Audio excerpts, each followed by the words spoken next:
Today's episode of Professor Oddfellow's Penetralia is brought to you by Holy Mackerel, so tasty you'll blaspheme, and Killer Cure, use as directed by your intuition, and the Somnolent Sombrero, the hat you'll wear in bed. The years and the falls, the buzzards do call, and times and the night, mosquitoes do bite. Night is at 3, fates crushing me, the hillside's grave strewn, all's right with the moon.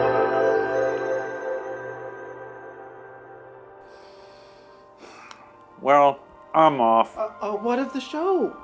The show must go on. I think I need to starve myself.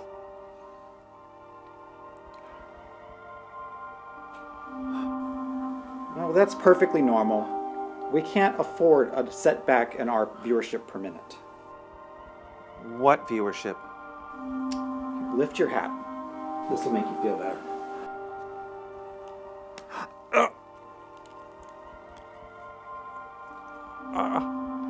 The last time I had one of these on, I broke my foot.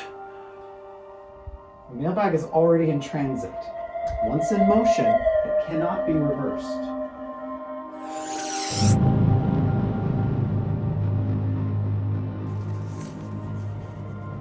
Jesse of Nothing, Arizona asks, where exactly did fairy tales and myths come from? I mean, they were compiled by the Brothers Grimm and the transcribers of the holy books, but where did they get them?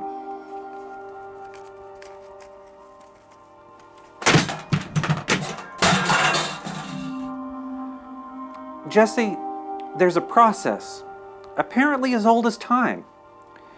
Let's take as an example Dorothy's friends in the Oz stories. The Lion, Tin Woodman, and Scarecrow, as well as the classic elements like the Yellow Brick Road, Dorothy's Special Slippers, the Cyclone, the Monkeys, the Emerald City, the Little People, Uncle Henry, passenger balloons, the witches, and the wizard. They were all common themes in the political cartoons and magazine covers of the 1880s. For example, the Tin Woodman symbolized the laborer so dehumanized by industrialization that he lost the heart to help the farmers, symbolized by the Scarecrow. The original meaning was that an agrarian coalition was needed for a political revolution. Baum built stories around well-known images and characters. But as the decades and centuries passed, the original meanings faded from cultural memory. And today, the Oz stories have transmogrified from a political allegory into a genuine fairy tale. So too are history books and popular novels, without exception, are allegories of political agendas.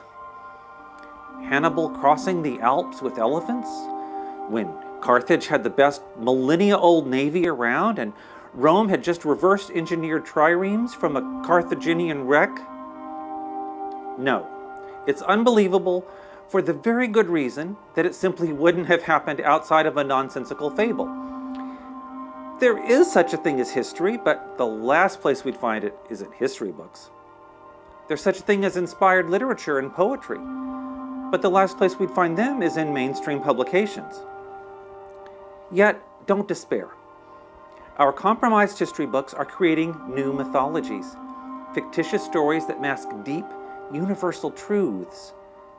If we must read them for what they are, and then find real historical analysis through independent researchers who have trained themselves to decode the falsehoods, and through example, teach us clairvoyance in the original sense of the French word, clear seeing.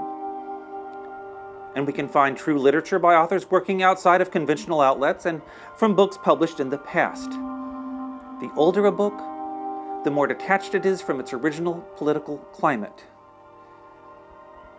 Just as with the realpolitik of the Oz stories, the propagandic agendas of older books fade to reveal hidden verities.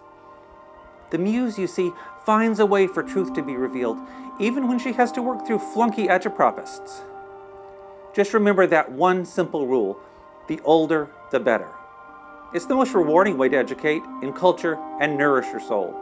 Eh, Rajaba?